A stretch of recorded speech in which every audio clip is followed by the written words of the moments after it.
नमस्कार। चलिए, आज दुनिया में जो कुछ भी हो रहा है उसे एक बिल्कुल ही अलग नजरिए से देखते हैं। पता है कैसे? जैसे जैसे हम किसी कैमरे का फोकस बदलते हैं, है ना? कभी एकदम जूम इन करके किसी एक चेहरे पर, तो कभी जूम आउट करके पूरे के पूरे मंजर पर। बस ठीक वैसे ही आज हम अपना नजरिया बदलने वाले हैं। तो सवाल यही है कि आखिर हम दुनिया को समझते कैसे हैं? क्या इसकी समझ एक इंसान की कहानी से बनती है, या फिर बहुत ऊपर से, अंतरिक्ष से, एक ग्रह के तौर पर देखने से? चलिए इसी सफर पर निकलते हैं और अपने देखने का अंदाज बदलते हैं। तो शुरुआत करते हैं बिल्कुल जमीनी स्तर से, उन कहानियों से जहां एक अकेले इंसान की कोशिशें भी इतिहास रच देती हैं।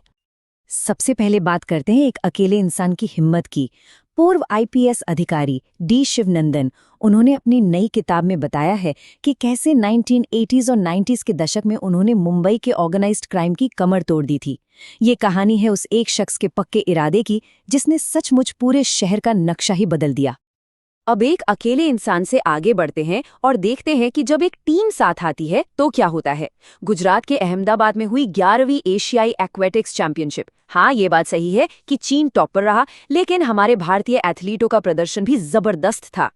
भारत ने जीते कुल 13 मेडल, जिसमें 4 सिल्वर और 9 ब्रॉन्ज मेडल शामिल हैं। ये हमारे एथलीट्स की टीम वर्क और कड़ी मेहनत का ही नतीजा है, जिसकी वजह से भारत ने 11वीं पोजीशन हासिल की। चलिए अब अपने कैमरे के लेंस को थोड़ा और चौड़ा करते हैं। अब बात सिर्फ एक इंसान या एक टीम की नहीं, बल्कि पूरे देश की उपलब्धियों की होगी। यहाँ देखिए, मालदीव्स ने हेल्थ सेक्टर में एक कमाल की, मतलब एक ऐतिहासिक कामयाबी हासिल की है। ये दुनिया का पहला देश बन गया है जिसे WHO से सर्टिफिकेट मिला है। किस चीज का? HIV, सिफिलिस और हेपेटाइटिस बी के मां से बच्चे में होने वाले इन्फेक्शन को पूरी तरह खत्म करने का। सोचिए, पिछले 2 सालों में एक भी ऐसा केस नहीं आया। ये वाकई एक बहुत बड़ी जीत है। और इसी तरह की एक बड़ी तकनीकी छलांग हमारे देश भारत में भी देखने को मिली है। तेलंगाना के हैदराबाद में देश का पहला सेमीकंडक्टर इनोवेशन म्यूजियम खुल गया है। ये म्यूजियम भारत की चिप टेक्नोलॉजी की पूरी कहानी बयां करता है। मतलब पास्ट से लेकर फ्यूचर तक की सारी संभावनाएं, सब कुछ एक ही जगह पर। चलिए अब थोड़ा और जूम आउट करते हैं। अब देखते हैं इंटरनेशनल लेवल पर क्या हो रहा है, जहां देशों के बीच कभी संघर्ष होता है तो कभी साझेदारी। दोनों की अपनी अपनी दिलचस्प कहानियां हैं। हाल ही में डूरंड लाइन पर टेंशन काफी बढ़ गई है।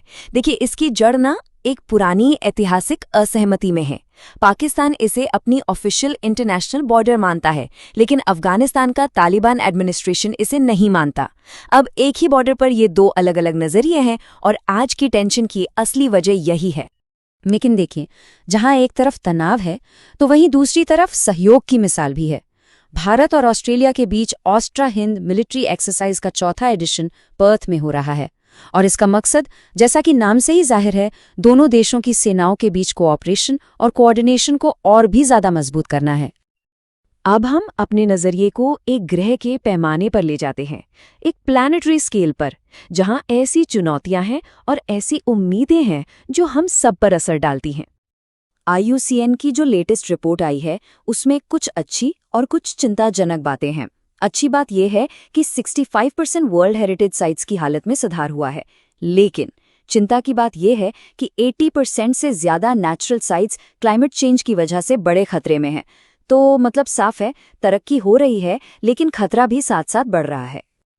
और इसी भविष्य की सोच के साथ एक नया कॉन्सेप्ट सामने आया है, ग्रीन रिसर्च स्टेशन। ये क्या हैं? ये ऐसे साइंटिफिक आउटपोस्ट हैं जो पूरी तरह से रिन्यूएबल एनर्जी, मतलब सोलर और विंड पावर पर चलते हैं, ताकि रिसर्च भी हो और हमारे पर्यावरण को जरा भी नुकसान ना पहुंचे।